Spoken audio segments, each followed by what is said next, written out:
Hey everybody, welcome back. I'm really excited for today's call. I've been looking forward to this for a while. And I just want to say before we get started, if you're a pilot or if you're interested in aviation or an aviation enthusiast, I can tell you by the end of this webinar, everything you know about pre-flights, your briefing, or even more importantly, how our brains operate as pilots will absolutely be transformed. So before we get started, I want to introduce who we have on here. Of course, we have Tyler Davies, call sign Feed, Blue Angels pilot, and a giant list of other aircraft and accomplishments. So thanks for being on, Feed. Thanks for You being bet, here. buddy. And we're joined today by Professor Dr. Jeffrey Stamp. And we've known him for a long time, and he's really going to dive into the psychology of everything we do as pilots, why a situation that came up happened for me, and I'm going to share that in a minute. And really, we're going to really get into the psyche of everything that we should know as pilots and stuff. So I'm looking forward to that. So we're going to kind of bounce back and forth between all of us. And I'm going to start with a story about an experience I just had. At the end of this experience that night, it really prompted me to say to myself, why did my brain do what it did? Why did I react the way I did as a pilot within seconds? You know, what in my history or what I've learned or what happened that day was able to get my brain in a state that I was able to take action to have a positive outcome. How does that happen? Why did that happen? So I couldn't think of two better people to have on for us to really share this with you guys from a pilot standpoint, aviation standpoint. So first of all, guys, thanks for being on. Thank you for being here, Dr. Stamp. Thank you for being here, Feed. You bet. So let me start, Dr. Stamp, with an experience I had just a couple of weeks ago. And I want to walk you through what happened to get to the point when I was on the runway and this experience happened. So it was a couple of weeks ago. It was up in Central Florida. And in Florida, you know, we have these cells that are always just kind of roaming through. It's just typical South Florida in the summer. And came out of flying up to lunch with a friend. And we jumped in the plane to after lunch and getting ready to taxi out to the runway, non-controlled airport. And a whole bunch of things had happened up to the point where we got halfway down the runway and this situation happened.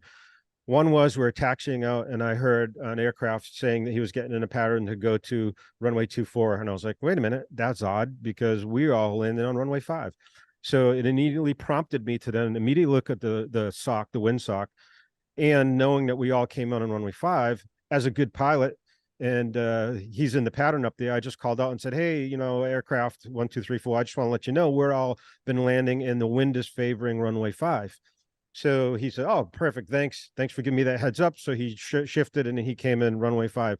As we're taxiing out, I specifically remember looking at the ground and there was puddles because a storm came through. So that was in my brain.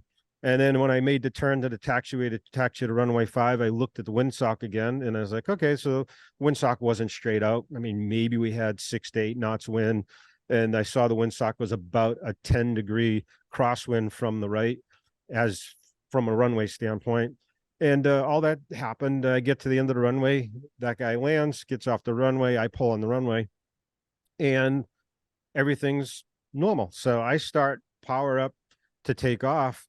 And I get about halfway down the runway, and all of a sudden, the plane starts blowing off the runway. All of a sudden, a wind, either a front or a big wind gust came off that 10 degrees to the right and started to blow us off the runway.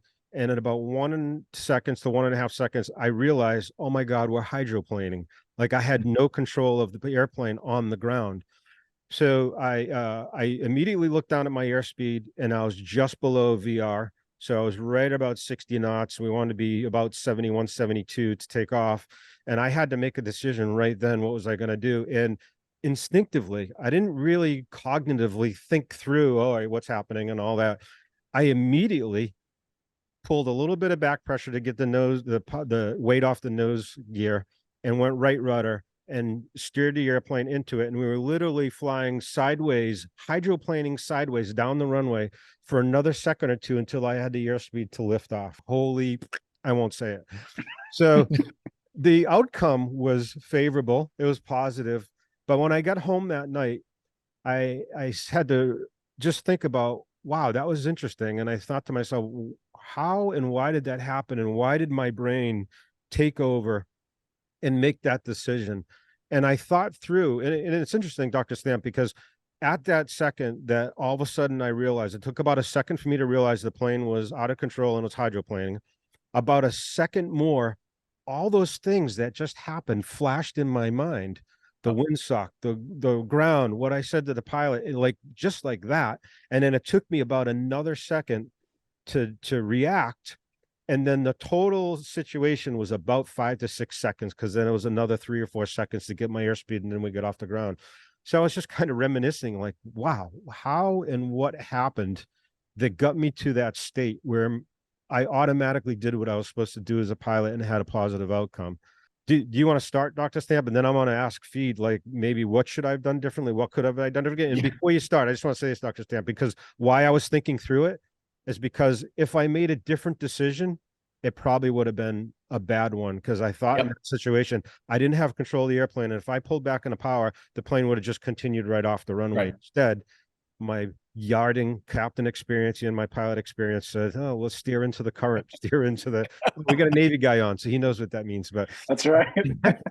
So Dr. Stan, give me your thoughts on everything I just talked about. Well, Brian, first of all, thank you for having me here, because I love these kinds of conversations, because as a professor, we're enamored with this notion of how do we learn, right? And what's the process that the brain goes through? But that's a part of how the mind works. And I think for everyone listening, as we've studied the cognition of the mind, like how the mind works, and we study what the mind does under pressure, it's interesting. We tend to rely a lot. And I can't wait for Tyler to go, okay, check that off. That's a bunch of bull. Okay, I can't wait to see the counterpart here, because in the laboratory and in the classroom is happening just like in life, because we train, right?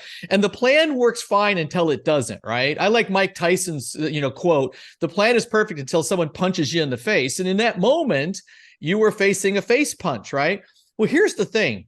Most people inappropriately think that training, like whether it's ground school or whatever, is about memorizing a bunch of stuff. Well, I'll tell you, your brain is not made as a storage device. Your brain is actually constructed as a processing device, like in your computer. It's a processor. It's not designed to store information. However, there's a caveat to this. The front of your brain, the neocortex, is actually designed to remember experiences. Now, remembering experiences is very different than memorizing content, because you've never experienced the content. So guess what? The best way to learn is through deliberate practice of experience, which then imprints into your neocortex so that you can pull it back in moments that you absolutely need it. This old ancient part of our brain, which is just flight or fright. And you don't have time to flight, you don't have time, and you don't have time to simply shut down because you're in a situation that calls for action. So it's a real purposeful notion that you have to train enough, which why I really respect that the Marines do it, the Navy does it, the Air Force do it. You train under conditions that are harder than what you're going to find out in real life, so that when those real moments do happen, it's not a surprise. Well, fascinatingly, okay, Tyler, do you want to comment on that first, just in a little bit? Because I want to then move to what we've learned about how the brain creatively solves a problem under pressure like that I think everyone here will greatly admire, only because it actually comes from the military, not the academic circles. Well, first off, Brian, always a pleasure to be here, man. Thanks for having me again. Dr. Stamp, I am so excited to get into this with you. This could actually be a very long conversation, because so far I'm actually agreeing with everything that you're saying, and it's making me pop up with joy right now, because actually for those of you that don't know, I'm actually going through recurrent training at FedEx right now as we speak.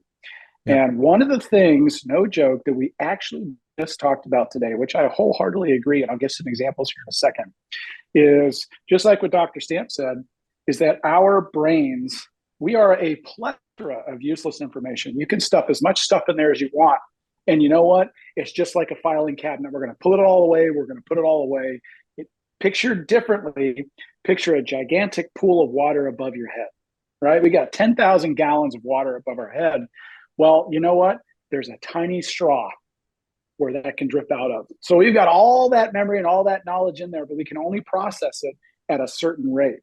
And as things start to deteriorate in the cockpit, we are going to task shed certain things, because now all of a sudden, just like if you're picturing backing up a car, right? If you're on the phone, you're talking in the car to your family or whatever, and you're trying to parallel park, what's the first thing that disappears? Is conversation that you have on the cell phone, because right now you are totally focused on getting that airplane into a safe state. So I actually completely agree with what Dr. Stamp is saying right now, because we do have a large memory bank that we can utilize from, but we're like an Apple II computer where we have to reach in and process at very slow rates, because we don't do a good job as human beings multitasking. Just like what you said as well, is that we're going to train to throw everything at you to see where your breaking point is. We're going to get the engine fires. We're going to lose navigation. We're going to lose displays. We're going to have the weather come down. We're going to have you make risk decisions with a very bad airplane that you're flying right now. What's the best thing that you can do is just train to it over and over and over and be like, hey, pause. Let's debrief what we just went through right there. That's the joy of having a simulator at your disposal, is you can throw the world at them and be like, hey, man, let's debrief that real time. What did you do? Right. And you can sit there and evaluate that and be like, I actually don't remember what happened. And that's when you know you're like, your bucket got so full and your straw of knowledge coming down got so small that you're like, I actually don't know what happened. Tell me what happened. Where in real life scenario, when things like that happen to you, it deteriorates so quickly that you're like, the only thing I know how to do is the fight or flight mentality. Is like, I got to get through this, because everybody be quiet, because now we're in a safety mindset. We got to get this airplane to a safe state. Yep. And that's an interesting point of departure, because here's where we learned this from. When you have writer's block, you get faced with a challenge that you don't know what to do, and you stall out, right? Your brain just sticks between, should I be afraid of that, or should I find the answer in the front of my brain, right? Same thing. I'll bet you have a phrase. I don't know if you use this, but I would call it pilot block. Well, what Brian demonstrated is what we call adaptability under pressure. And adaptability under pressure means that he still can process where his brain still has to think cause and effect, as opposed to the reptilian part of his brain, which is just respond and safe, run and protect, right? So cause and effect versus run and protect are very different choices that you would make. Slam on the brakes versus take off. That takes a little bit of courage, right? It takes a little bit of adaptability, because you know what that comes out. So here's what's fascinating, Tyler. Back once upon a time in the golden age of advertising, the people who were in advertising on Madison Avenue, New York went, how do we get over writer's block? We get something, we get a request, and we just get stoned. And of course, back in those days, it was just a couple of scotches and you were back in business, but you can't do that anymore, right? So what they did was, there was a guy, his name was E. Paul Torrance, and he worked for the Air Force. He was a young guy. It was in World War II. And he got this information that said, you know what? We have this really fascinating thing. When the planes get into trouble, when they get shot down, our pilots are trained well enough to get out of the plane safely and land. But if they're behind enemy lines, they just don't survive getting passed across enemy lines. We didn't train them for this. So they developed a methodology to help pilots handle all kinds of situations. And the acronym for this is called VUCA, V-U-C-A. So what VUCA stands for is, it stands for volatile, uncertain, complex, and ambiguous. Okay, I'll say it again for the audience. Volatile, uncertain, complex, and ambiguous. And that's what Brian was facing all at the same time. Now, what's fascinating about it is that the Marines use it as part of their training. The Air Force uses it as part of their training to help pilots. And this was all used during the Cold War, all the way up and through the early 2000s, because it helped people to understand how to place what's in their head. Now, Brian, do I dare show a graph? Do I dare show a graph to be really scientific? Sure. Send it. Let's do it. Let's do it. All right. So what I want you to do, can you see this graph on my screen right now? Yes. Right? You bet. So here it is, Tyler. And I encourage people, if you can take a screenshot of this or use your phone as a pilot, this is going to be something you can use in your journaling time and your reflection time, because there's two ways to look at it. And Brian, this will really help you understand what you did without even thinking. And this is why they train so darn hard. You have two basic things you have to always be aware of. How much do you know about the situation? Look at that y-axis at the bottom. How much do you know about the situation? Now, obviously, Brian just relayed, he knew a lot about the situation. Rain on the runway, puddles, rains, windstorm, the windsock. Look at all that data he gave us. So he knew a lot about what was going on. Now, how well can you predict the results of your actions? Now, watch this. This only happens from experience. You can't be a rookie because you don't know if you pull on the stick exactly what your actions, cause and effect are going to happen. Right. So only with that expertise, we usually talk about the 10,000 hour limit, right? 40 hours a day or 40 hours a week. That takes 8 years to build that 10,000 hours worth of grand experience. Now, but if you look at the y-axis where it says, how well can you predict the results of your action and how much do you know about the situation? Notice Brian's in that upper right-hand corner. That's true volatility situation. In the split moment, he had to make a notion of what does he know, what does he doesn't know. When he considered what his actions were, even though it was a volatile situation, that's all he needed to be able to go, I'm going to take action. See, volatile situations don't mean it's bad. It just means it's volatile. Stuff is happening very fast, but you have to be aware of what the cause of your actions are. Now, if he didn't know his actions, he would be in what we call that uncertain state. See, the uncertain state is a tough place to be, because think about this, Tyler. You probably have students that are like this, right? I know everything, but I've never done it. And so now their self-confidence is going to get them in trouble because there are two variables to uncertainty: what and when. What's going to happen? When will it happen? So here's how you learn, everyone. When you say to yourself, well, I don't necessarily know what everything is, as you're checking out everything that's going on in the plane, go, what is that? When will I need it? What will it show me? When will I use the information? If you break down anything that you don't know into what, when mapping, you will quickly get your confidence. Now, that's where you have to rely on yourself. So to me, the cool part about VUCA is it allows you to realize that, yes, you're going to have complex situations. Notice the complex situation is where I know what I'm doing, but I don't know what's in the situation. Imagine that you're like in a black ops team, right? And you're going to be put down behind enemy lines. You've probably simulated what the buildings are going to look like. You don't necessarily know all about the situation, but you know your cause and effect so that when you're in a complex situation, that doesn't freak you out. The toughest one is where it's ambiguity, where you just don't know what's happening. So the challenge always is I need to always move from ambiguity to either complexity, volatility, or uncertainty so that I know that I'm in control of what I can at least do to get myself out of that situation. And this is a powerful, powerful approach to how do you organize the signals that are flooding your brain. Now, Brian, I don't know if you recognize this, but I've watched you in other professional situations. You're always breaking it down. Brian loves to talk about the theory of constraints, like what's getting in the way. Well, he's basically saying, I need more information about the situation. He's going from complexity to where he's comfortable. Brian loves that volatile situation because at least he's working with both hands. He's not playing with one hand tied behind his back. To unpack a little bit of what you just said, Dr. Stamp, is let's go back to Brian sitting there at the hold short.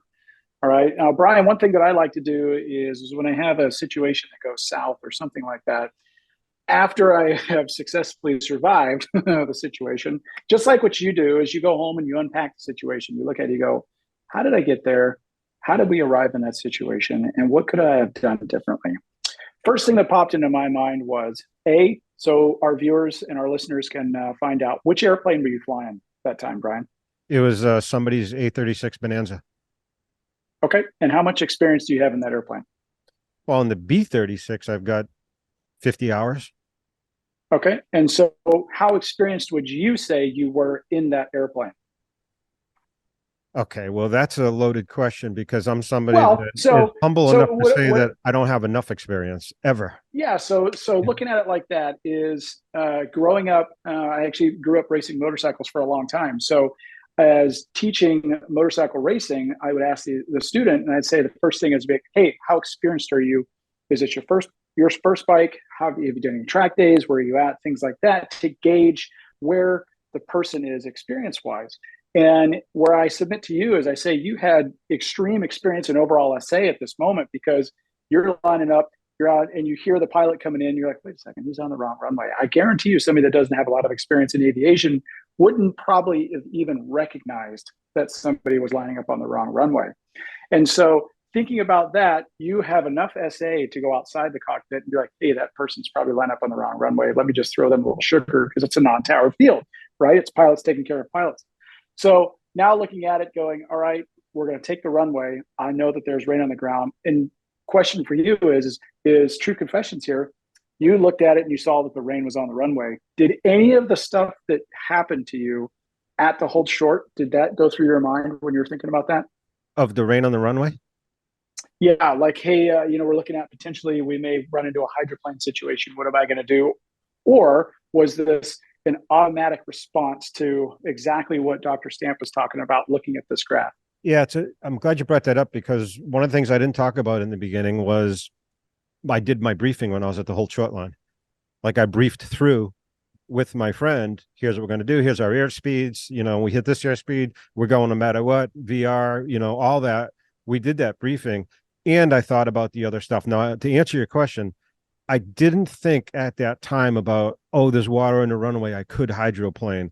But what I thought Yeah. that night is that if I didn't do that briefing, if I wasn't conscious of my environment taxiing out there, if I wasn't conscious of the water in the runway, if I wasn't conscious about the windsock, which direction it was coming from, what was going on with that pilot, if I wasn't conscious about those things, I think I would have made a bad decision in the moment.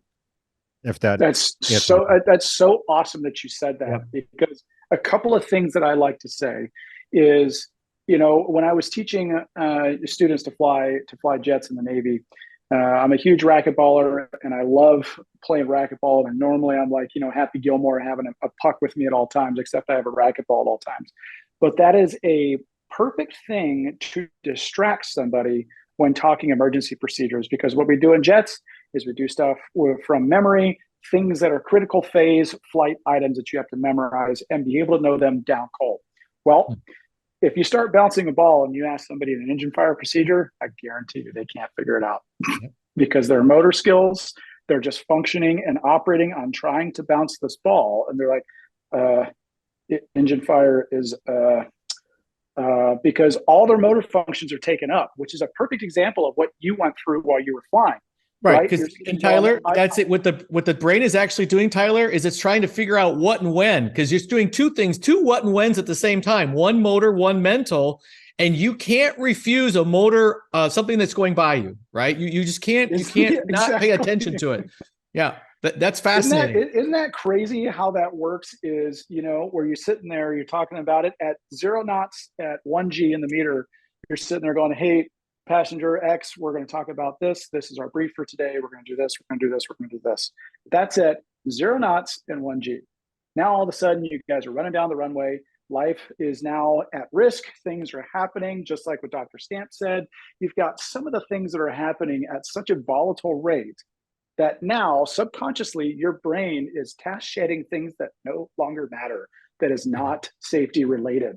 And you're like, what do I need to do right now? And I think, Doctor, back me up on this, but I think you subconsciously made a risk decision without even thinking about it that said, if I try to stop this airplane right now, this is going to be 10 times worse. Yeah. Yeah. Pete, let me ask you, like, what would you have done something differently in that situation that day? Personally, what I think you did there, Brian, is I think you made the best decision that you absolutely possibly could, given the information that you were dealt with at that moment. You briefed it right. You executed it right. And I think, just like what you said, that if you would have aborted in that situation, you would have created something much, much, much, much worse. Because how often do you practice aborting at that speed in those conditions? That's a question that you can ask yourself. Something that I like to do as well is when I come home, civilian aviation, we've got the ASAP, we've got flight safeties, we've got all this paperwork we got to sit there and fill out, which is kind of a challenge because you have to put yourself back in that situation and say, how do we get there? What was it? What do I remember? Talk to your crew members. I did a lot of single seat time flying in the military, so I have to ask myself those questions. But what I love to do after the height of the moment and the peak of the excitement has passed, when I get home, I'll actually sit down and journal it and think about it and be like, gosh, what do I remember? Do I remember this? Do I remember that? And then as time goes on, come back how your experience has improved and how you've gained knowledge and put yourself through emergencies and things like that you've overcome. And you're like, that's something I should probably tell a true confession to somebody else about, because I bet you somebody behind me in experience can probably learn from what I went through, good or bad. It's knowledge to keep us all safe in aviation. It's funny when you talked about that feed, that one of the things I thought about 10 minutes later flying back was, why did I keep going? And I remember just coming into my brain, it's like I acknowledged that the plane is fine, the ground is not. So I wanted to get away from the ground. The plane was fine. There was nothing wrong with the plane. So I kept going. That was like something that flashed in my brain, in that situation. I was going to say, I like that, Brian, because you were eliminating the things that it couldn't be. Now, that's an interesting adaptation as well. There's a part of saying, what is it? But then you can also go, what do I know that it isn't, right? I know the plane is working. I don't know this other part, right? And that's another part where you build that little bit of confidence. And that's just kind of the flip side of the mirror there. I'm just kind of curious, Brian, real quick, as you looked ahead, at the end of the runway, you didn't mention, were there tree lines, building lines? You're at Logan Airport in Boston, where you're going to be in the water if you don't get it up off the runway. No, because if it was an all or nothing, I wouldn't have been there in the first place. But I had plenty of runway left. We were halfway down the runway. What was happening on the ground was causing me to lose control. So I just said, well, I got to get back into control. And it was a combination of seeing where my airspeed was, knowing because of the windsock that the wind was coming 10 degrees off my nose. And that's kind of where I want people to understand. I want people to take away from this situation is how important briefings are, how important your pre-flight is, how important your situational awareness is, understanding your environment, the situation, and then knowing my environment at that time, including my briefing and stuff, because I didn't brief. When I sat there, I didn't brief, hey, there was water on the ground over there. I didn't brief all that stuff. I briefed the normal briefing, my airspeeds, what we're going to do, when we're going to board, those briefings I did. But I think for some people, your awareness of your environment, your situational awareness and stuff aren't taken as seriously as I think they should, because I would have made a different decision if all that stuff didn't happen. That's what I really want people to take away from. But I think too, Brian, reflect on this a moment. People always say that, I had a bad training day. And Tyler, I'd love to hear your point on this. I tell my students all the time, got a few. Okay, so you got up to get that 1 minute pitch. That sucked. Okay, so get over it, right? It's a bad training day is still a great learning day. And I think part of the thing is take comfort in the fact that if you have a great memory of that experience, again, you can't memorize content without experience. So everything that you're learning, I would challenge every pilot out there. If you're learning something and say, I struggle with remembering it, put yourself in a scenario where you have to experience it. But, I think that's the fun part about a hard lesson is it's still a great learning moment. One of the things that's very challenging to think about, and pilots, aviators alike, and all think about this. Let's say Brian, let's take that experience that you had and let's relive it for a minute. So when you took off and you got safely away from the ground, did you immediately feel nervous and scared? Or what was your mental state after you safely got away from the ground? Opposite. It was total opposite. After I get up, I turned to my buddy, I said, "Did you feel it?" And then after I coming back into my downwind, I was actually proud of myself at that point. I was able to handle that situation because of my experiences and a very positive outcome. And I'm not proud when those kinds of things happen. It's like, I don't want to brag about that. I certainly don't. I want to share my experiences for other people to learn from it. But it was more that I'm proud of myself that through my career, I spent the time to do the things I needed to do to be able to handle that situation in a confident way. Like this aircraft behind me, flying in this unusual attitude recovery and spins and stalls and made me feel more confident to be able to handle situations in the other aircraft that I fly. Yeah. So, I mean, were you expecting me to say something different? Because No, I wasn't scared. no, I it's was like, no, it's exactly. whoa. I was excited to hear what you had to say, because putting it into a training situation where you'll have a student that will fly the airplane, and they know for a fact that they just screwed something up. Oh, we're going to hear about this. Do you know how difficult it is to take that bad experience, just like what Dr. Stamp said, put it in a box and be like, I still have to land the airplane safely. Yep. I have to get, okay, we're going to debrief that later. This really sucks. I probably just failed this flight, but I can't just stick my hands in the air and be like, I quit, because I still have to get the airplane safely on the ground.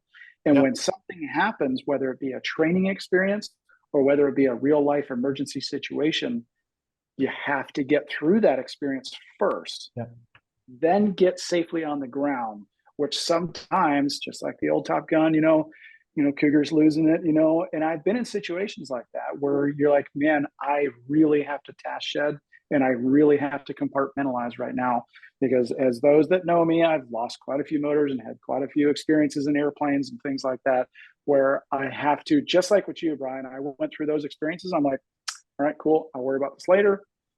This is what I have to do. I've got to get the airplane safely on the ground. I can freak out later, but right now I have to get through this experience. And sitting down after all the craziness has gone, everything's passed, your heart rate has come back down, your brain now has opened up for more information to come down to be able to process, because the fight or flight feeling has now disappeared. And now you can look back and go, holy crap, like, that actually made me really nervous, or that really scared me. But I fought through it immediately, because I've got the experience. I can back it up with, situations that I may have learned in the past, or training, or something along those lines. And I applaud you, because I think you did a great job. And, there's definitely situations that we could talk about from other pilots, and including ourselves, that may not have worked out as well as it could have, Yeah. And I will say that, and of course, this is why I wanted you guys on one, Dr. Stamp from the mind standpoint of psychology, and then the feed YouTube. By the way, everybody, you probably don't know Dr. Stamp, and a lot of people probably don't know that I think Feed's had more engine outs in a fighter jet than anybody, certainly anybody I know. But so he's had a lot of the experience. But the first thing that I thought that night was, did I do the right thing? What could I have done differently? Or if I did something differently, what would happen? Like what we talked about. But the second thing I thought about is, why did I get in that situation in the first place? And what could I have done to have avoided being there to even start? So there's one thing that, like, okay, great, my training helped me to handle the situation with a positive outcome. But then I always want to go back and say, well, why was I there? How could I have not been in that situation to start? I don't think a lot of pilots do that. I don't think they really pull a layer back a couple other times and really go back to what happened before that, then what happened before that, and what happened. And Jeff, Dr. Stamp, this goes to the theory of constraints. Like the snowball effect of things that get on top of you. And then Feed, you had talked about the layering of all this stuff that happened. Like when you start to peel it all back, it usually starts somewhere. Something could have been avoided way, way back. It's almost like when you talk about a crime in our firearms world training, we talk about a crime. When a crime happens or an incident happens, there's a bunch of things that have to happen for that to actually happen in the first place. And if there's a way that you can never get, so we call it the 90% rule, a crime. So there has to be a victim. There has to be somebody willing to do something. There has to be somebody not paying attention. There's like all these things that have to happen. And if you can break that pattern up, then you never get to the 90% where you have to use your firearm in the first place. I look at it the same way. Like for me to have something bad happen or an incident happen that's not favorable, there's a whole bunch of things before that pile up to have to get to that situation. So if I can avoid those and make sure I never get to that 90%, I'll never have an incident. Yeah, absolutely. Yeah, a few things that I will, piggyback on what you just said there is, in my world, we'll call that the operational risk management matrix, right? So the Swiss cheese model. So there's all these gotchas out there that can be caught by a web, but as things start to happen, the Swiss cheese line up, and now things can start getting through. And just like what you said, you go, man, how did we get here? You look back and you say, oh man, I rushed to the airport. I shortened the brief because we were late. Gas was late on the airplane. All these things start to, if you picture a cup of water, things start to fill up, and all of a sudden your brain space gets less and less and less because you're behind the jet before you even saw it. You're behind the jet before you even got in the car because you didn't have enough sleep. You didn't eat before, or maybe you had a big night partying and you're still working off and you're like, well, the FAR says that I can have last drink before right to this point. That's already making a mistake and you're already starting behind the jet. One thing I like to say is, as long as if you're going 300 knots, your brain needs to be going 400 knots. Because if you're going 300 knots, you're already holding on to the stabs and you're not in the cockpit anymore. You're like, this plane is now outsmarting me because I'm not thinking fast enough to be able to be ahead of the jet at all times. What I would tell my students all the time is I'd say, hey, approach this airplane like it's the first time you've done this. The day you get complacent is the day something's going to sneak up and bite you. And it may be a really big bite. And you, Lord willing, can live through that bite and look back on it and say, all right, that scared me. I will never put myself in that situation again. One thing that I would end the debrief with them is I'd say, hey, did we push your envelope today? Did you make a risk decision that puts you outside of your comfort zone? And did you handle the situation appropriately? Because if you say, man, I pushed it today, at no point, nothing to brag about, right? As long as takeoff equal landings and everything is safe and you did it exactly the way it was supposed to go, things are outside of your control. Weather's going to come in, engine emergencies, tower control, fuel management. There's stuff that's so far out of your control that you may or may not be able to handle. But if you handle what's in your box appropriately, then you have the best chance for success to where you can continue to gain experience and continue to work within your means. Because the day you start pushing outside those means is, in my motorcycle speak, is the day you should put the kickstand down on the bike and go do something else because your time's running out. So how can we share with people, especially new pilots, how to recognize that either procedurally or cognitively to know when, all right, stop. Like some people don't even recognize it feed. Like some people they keep continuing to go down that path, even though it's a bad path and only bad things can happen from it. And they don't recognize it somehow. Like, how do we share with young pilots, either just stop, slow down? I mean, if you're not in the air yet, it's easy to do that. So what's some points we can give people? Yeah, I'll give you the cognitive side. Feed, I'd love to hear your response to this, because here's what we always do on the cognitive side, and it's a layer you both have been hinting about for the last 5 minutes, and I'm excited to bring this up.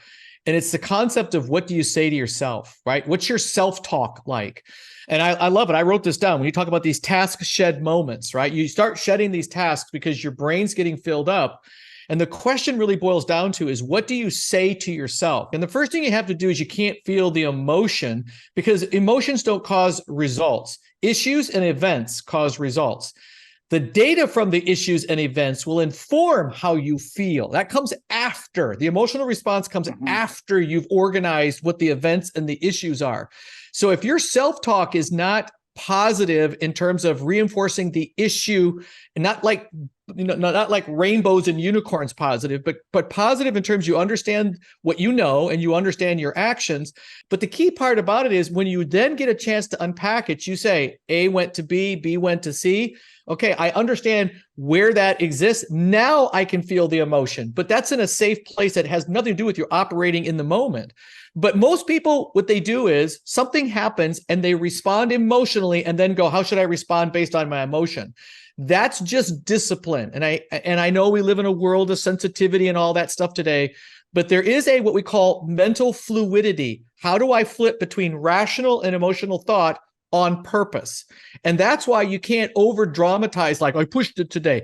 I agree with both of you. The minute I have one of my students goes, yeah, I crushed it today, I'm like, dude, you're going to get crushed because you've already pre-scaled what that response was. And it's just elevating the situation. So you can't over dramatize the negative and over dramatize the positive. It's just a ride, right? Every day, new day, having the ride. And so I like that notion of, you have to practice healthy self-talk, just like you practice good cockpit management and good flight management. Totally agree, Dr. Stamp. That is very well said. One thing I would say is, you think about it, no matter your experience level, it doesn't matter if you're single seat, it doesn't matter if you're flying jets, if you're flying Cessnas, gliders, commercial aviation, stealth fighters, it doesn't matter. Helicopters, anything. There's no such thing as a perfect flight. Mm-hmm. You will screw something up. And the day you don't tell yourself, the day you come back and you're like, man, nailed it, no questions. That's the day you need to take an internal look and be like, all right, maybe I'm leaning too forward in the straps. Back to your question, Brian, how do we give knowledge and experience to those that are flying and in our profession? As we say, there's no such thing as a perfect flight. You need to look deep inside yourself and be like, I understood. You break the flight down. You got pre-flight, which is way into the admin side of the flight, right? So we're sitting in there in the FBO, we're in your briefing room, and you're going, all right, do I feel prepped for this flight? Because piss poor planning is going to produce piss poor results, right? So if you go, man, complacency started to sneak in, dude, I've done this flight 100 times. We're just flying up to Orlando, or we're just going, whatever. It's going to be a nice day. That's when something is going to sneak up, bullseye nose high, and it's going to nip you in the butt, right? When you didn't even expect it's going to happen. So if you take apart the flight in the admin portion where you're going through your paperwork side of the house and you properly prep for that, you properly prep for the pre-flight of the airplane, man, I know the maintainers at FedEx, and I love it because I was a maintainer. So I've worked on airplanes for a long time. And I love spending time looking at the airplane because it's man-made. Things fall apart, things break. And if you don't pay the diligence required towards the airplane, you're going to miss something. And that is starting to chip off the block, right? You're like, all right, we're taking things apart here because I'm going to cut corner here on this safety piece. I'm going to cut the corner here on this safety piece. And then all of a sudden, there's a lot of unknowns before you ever even got in the air. Now, when you're in the air, you're like, oh man, how do we get here? All of us that have had lots of flight time can think about that and be like, man, I actually kind of took a micro nap. How do we, who are we talking to? Where are we going? And you're like, dude, I've done this so many times, but it's tough because you have to fight complacency. Just a quick plug for the Blues there is that's one thing that we do while we fly throughout the demo season is we actually fight complacency by lowering the altitudes for the demo throughout the year, because we're talking 200 feet above people's homes. You take 50 feet off of that, life gets real fast, real quick, because you're like, oh yeah, I'm used to seeing treetops right below my airplane. But now when you're at 150 feet, now it's a totally different regime. Jet reacts differently. Things are closer. Trees are going by faster, like all these things. And as you get experience at 150, you slowly lower it down a little bit more. And that continuously fights that complacency to be like, all right, I know we've done this flight a million times, but we're going to continuously fight and try to get better, because there's no such thing as a perfect flight. We'll debrief for hours and hours and hours after a demo, even though we've done it a million times. We're like, all right, guys, what did we do wrong today? I didn't do this right. I didn't do this right. I added too much power here. I had too much wings in the pole. I didn't add enough power coming over the top, and I had too much wing wobble here. Like, we'll talk forever. And that's at the pinnacle of my career. So I take that experience and I come back down to normal life here. And I'm like, all right, how can I tear this flight apart? And what could I have done better? And as for the newer aviators, if you actually sit there and say, it's not just the flight portion that you want to tear apart. It's your brief, it's the taxi game plan, it's the flight plan, it's coming back down to the approach. Did I taxi back? Did I do anything wrong there? Did I miss a radio call? And be very, very, very hard on yourself. Because if you start to task shed that stuff, you're like, man, the radio call doesn't matter that much, right? Aviate, navigate, and then what? Communicate, man, it's the third on the list, man. That's when you're really starting to have things sneak up on you that you may not expect. Yeah, and I do want to say I'm glad you said that, because what I do, and maybe this is a tip for everybody that isn't at your level, and because I know when you guys fly, land on the carrier, do your shows and stuff, you debrief. Yeah.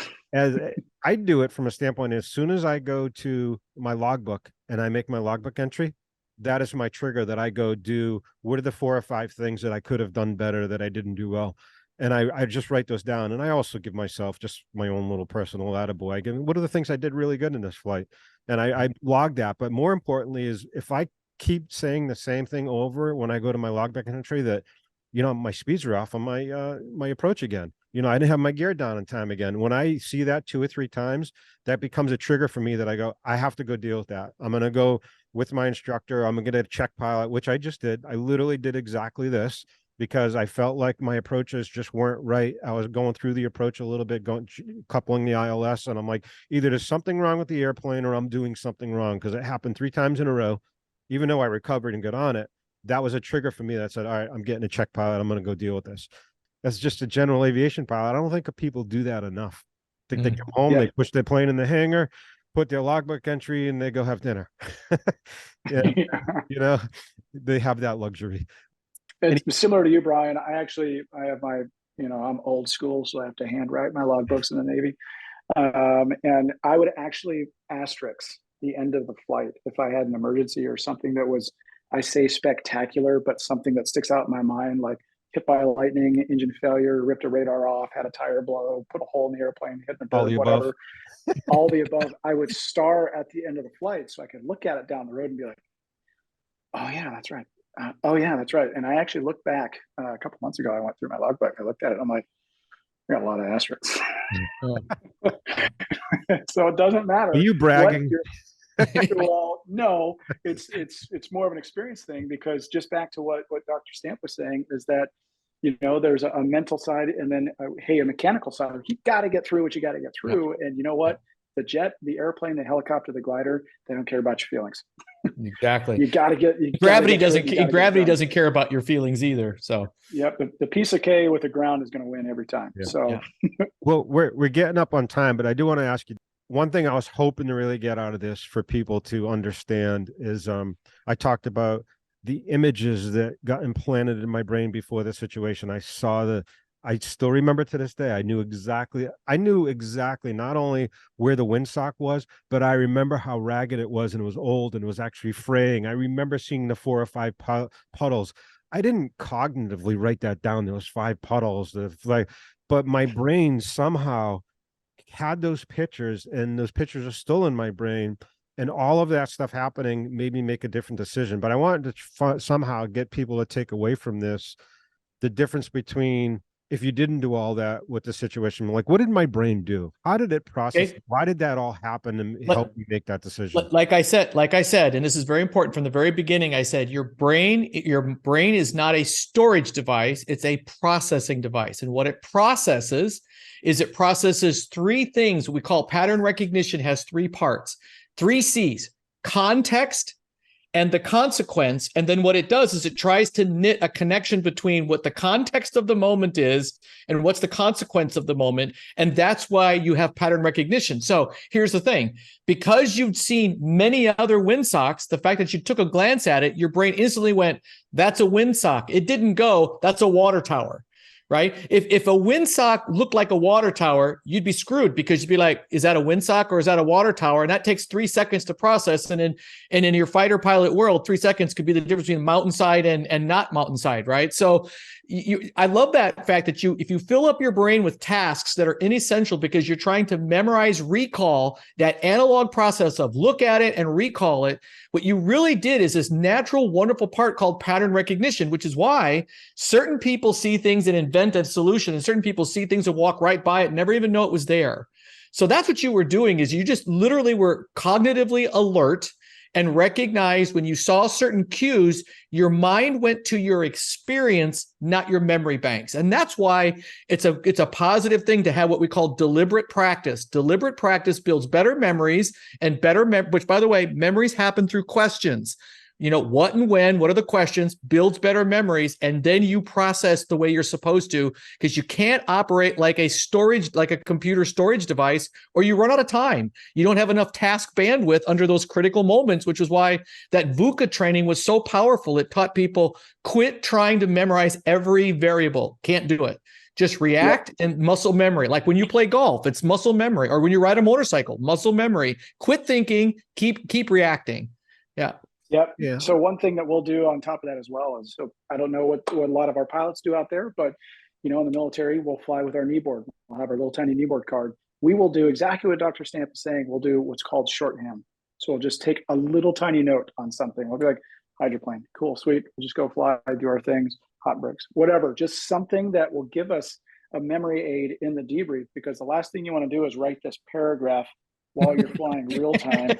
And you're like, that isn't going to work. So just tiny little notes here and there to be like, I need shorthand. So when I come back to the debrief, I can, oh yeah, that's right. Oh yeah. Oh yeah, that's right. Yep. And then you can go through those things and work through it. Like in FedEx, what we do is when we land, we pull the parking brake, which all the engines are off, everything's done. We've handed the airplane back over to maintenance. The captain say, were we safe? Yes or no? Were we standard? Yes or no?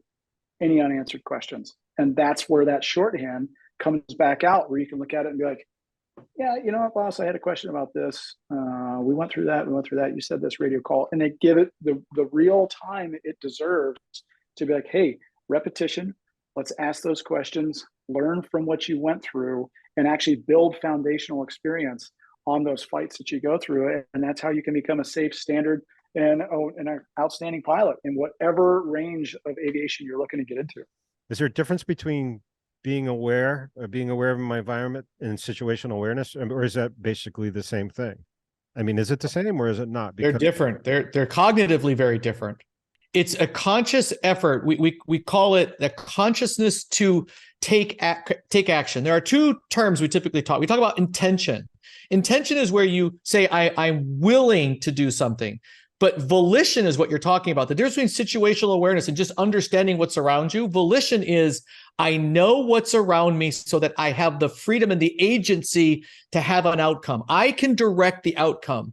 That's situational awareness. If you're just absorbing the afternoon sitting on your deck, yes, you're aware of the birds flying and the sun shining. But that's different than situational awareness says something's in motion and I have enough agency to be able to go, I will take action and take volition as opposed to just simply desire to want to do something. So that's the difference between Correct. just being aware and situational awareness. You know, Brian, to answer your question from a dumb pilot speak is to say, you know what, to have situational awareness of surroundings and this and that is to be in the cockpit and be like, oh man, look, oh yeah, I know that down. That's this, that's that. And have no clue what's going on in the cockpit. So you have situational awareness of knowing where you're at, and you can have spatial awareness to be like, cool, sweet, man, that's so awesome. And not even know or have the situational awareness of what your airplane is telling you, whether a needle's starting to go or whether your battery's starting to fail or something like that. If you've got the SA to have that, to look out and be like, oh man, I know where I'm at, you better have enough SA to know what's going on with the airplane, whether you're flying into, you know, a bad storm or whether you're going somewhere you're not supposed to. It's great that you may know the geography, but man, you need to really pay attention and prioritize what you need to have SA, right? So first things first, aviate, navigate, then communicate. Tell yourself that over and over and over. Yeah, and I gotta say, you know, the you know, going through pilot training and being a pilot really positively affected a lot of areas of my life, from being a yacht captain, understanding situational, like we talk about all the time. If something comes up, fly the plane. That's the first thing, fly the plane. Same thing with boats. My daughter had an issue in one of our boats. I'm like, drive the boat. Well, but this is going on, drive the boat. And it's like, even in business, the training that I've got as a pilot, and I bring this up because I want people to take their training even more serious, because too many people, young kids I know from talking to them, they're training with the objective of just to get my pilot's license and don't really take to heart or understand the value of pilot training and how it can actually affect other areas in your life and how you make decisions, and how I make decisions in business, how I make decisions in relationships. Everything has been affected becoming a pilot, you know. Just a little side note that I think people should be aware of. Absolutely true. Yeah. One thing worth remembering is when you think it's too tough, or you think it's too hard, or you think, you know what, man, maybe this isn't for me. I had a boss that I used to work for a long time ago. He said, man, take moments in life to just take a mental snapshot. Take a mental snapshot and look at where you're at in life and just be like, man, I am sitting in an airplane right now. I am flying above treetops. The percentage of people that get to upside down, or look this way or look that way, whichever works for it, and just be like, you know what, man, yeah, it was a tough day, but this was actually really awesome. I can't believe I get to do this, and I'm so looking forward to go do it tomorrow. So it's something always worth thinking about. Like, yeah, today sucked, but it's a challenge, and if it wasn't easy, everybody would do it. You know, if it was something simple, be like, oh man, just people would be lining up to go do it, because it's to quote Tom Hanks from A League of Their Own, it's the hard that makes it great. You know, really is. It's true. Yeah, definitely. Yeah. Dr. Stamp, thank you for being here. Appreciate it. I'm hoping we can do more of these for the community and for the aviation and for young people coming up and for E3. And I appreciate you being here, and thanks for all your insights and feed as usual. Thanks for being here as well. Thanks. I absolutely loved getting to spend time with you, Dr. Stamp. Honored to meet you. over the lines. And man, just like what Brian said, I can't wait to do more of this. So thank you so much for taking time out so we can all learn from your experiences. And thanks for all the big wows you give us flying upside down. So appreciate it. It was a thrill to get a chance to meet you, man. You bet. See you guys. Peace out.